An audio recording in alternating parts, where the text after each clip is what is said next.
মানুষ নাকি মানুষের কথার প্রেমে পড়ে, এমন নাকি মধুর কথা, স্বামী নাকি বইয়ের মধুর কথার প্রেমে পড়ে ফ্ল্যাট, বাড়ি, গাড়ি, সয় সম্পত্তি সব লিখে দেয়।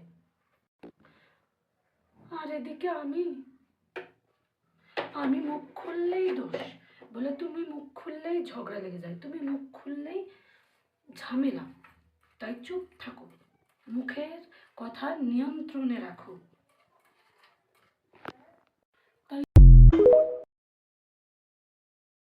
তাই সত্যি কথা বললেই দোষ।